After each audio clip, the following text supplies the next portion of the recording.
Group 12, Finger Movement.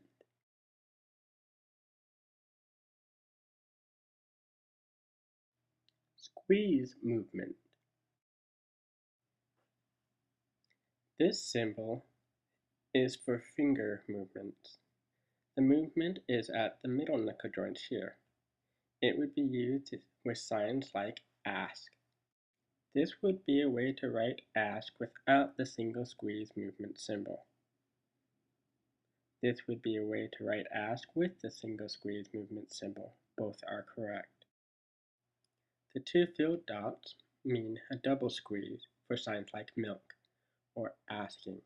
This would be a way to write milk without the double squeeze movement symbol. This would be a way to write milk with the double squeeze movement symbol. This would be a way to write asking without the double squeeze movement symbol. This would be a way to write asking with the double squeeze movement symbol. This symbol is for squeezes in a sequential pattern. If the hand were here, it would close like this. Or if it were this hand, it would close like this. The squeeze occurs one at a time in the direction of the arrow. This shows each finger closing one at a time, starting with the thumb.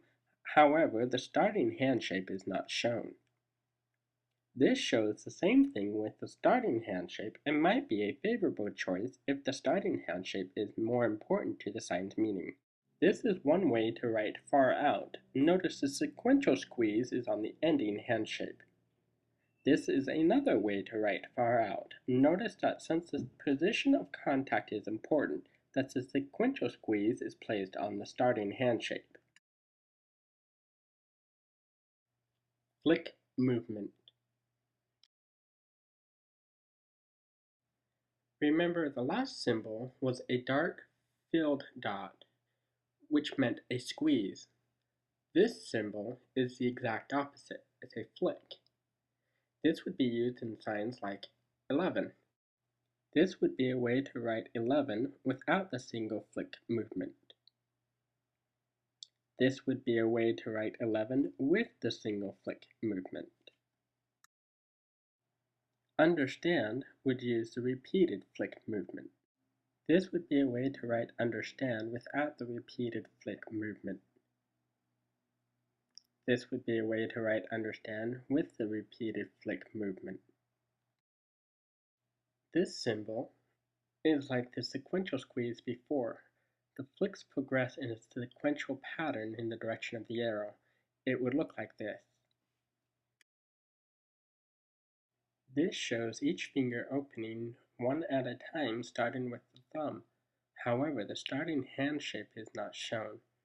This shows the same thing with the starting hand shape and might be a favorable choice if the starting hand shape is more important for the sign's meaning. This is one way to write few. Notice the sequential flick is on the ending hand shape. This is another way to write few. Notice that since the sequential flick is on the ending hand shape, that it is at the end of the arrow. Squeeze flick movement. If you remember, one filled dot is a squeeze. So 3 is a tripled squeeze, like so. Notice that the emphasis is on the close. This is closing into a fist 3 times with the triple squeeze movement. The movement with these dots might look similar, but there isn't an emphasis on the closing squeeze like with these here. It's an equal emphasis on both the squeeze and the flick, not one more than the other. This is how to write signing with the flick squeeze flick movement.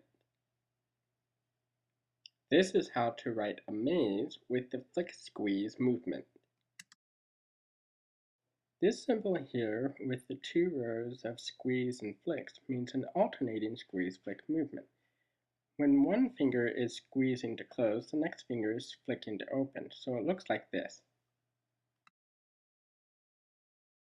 This is how to write cash register with the alternating squeeze flick movement, or sometimes called the squeeze flick trill. Hinge movement. This symbol is called a hinge. This is for movements where the full finger bends from the base. There is no bending of the middle knuckles. An example of a sign that would use this would be before. This is how to write past with the single down hinge movement. Now, this is for repeated hinge movement. An example would be the sign 15. This is how to write 15 with the double down hinge movement. Notice it is written with the initial hand shape. It is also acceptable to write it with the final hand shape, but the previous writing is more common because of the meaning 5. This is for equal down-up hinge movement. An example would be bye-bye.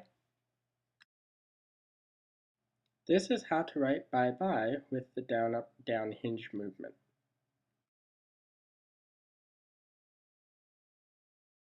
Sequential hinge movement.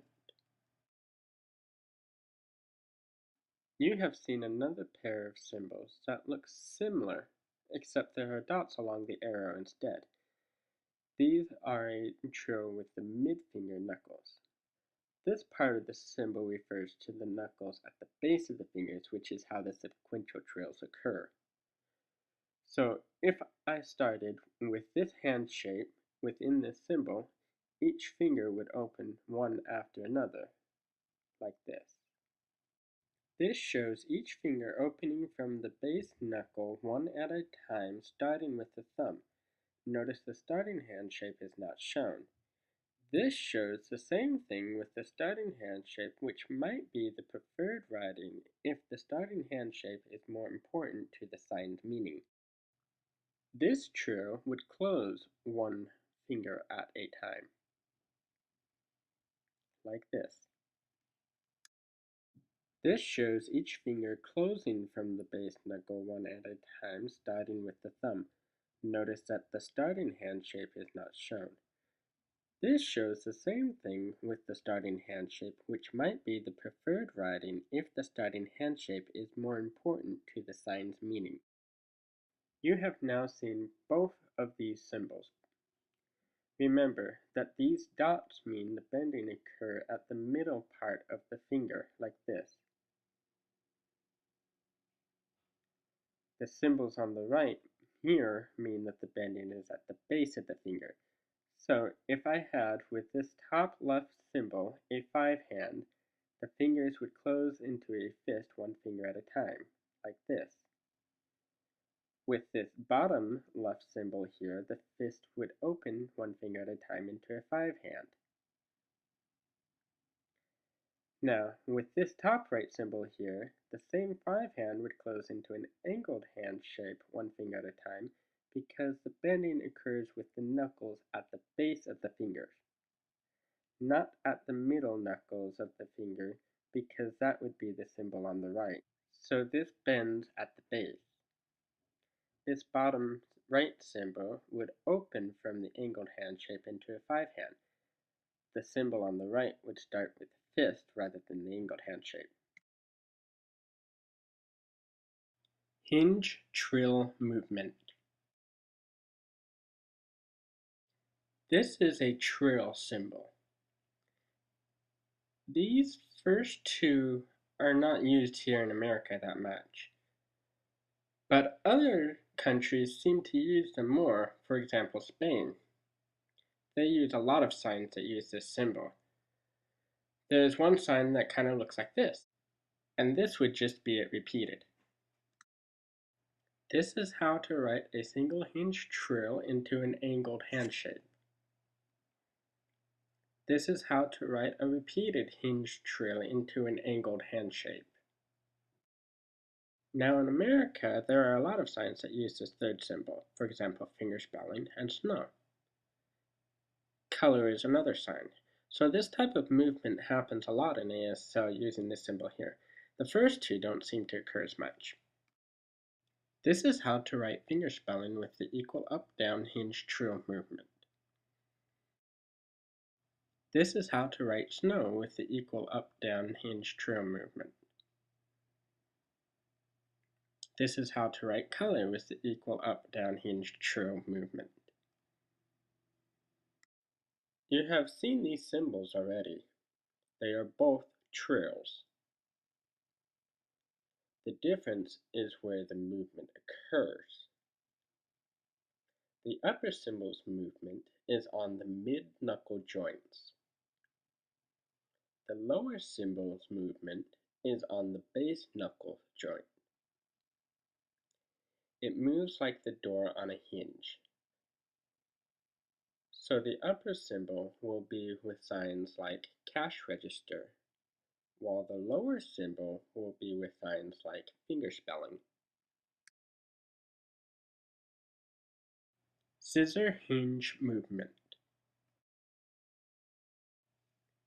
This is a scissor movement symbol.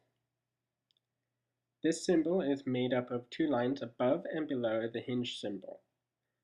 This writing here looks like this. This second writing here looks like this. Now here are some signs that have that movement in it. Sheep and haircut. This is how to write sheep with the scissor hinge movement. This is how to write haircut with the scissor hinge movement.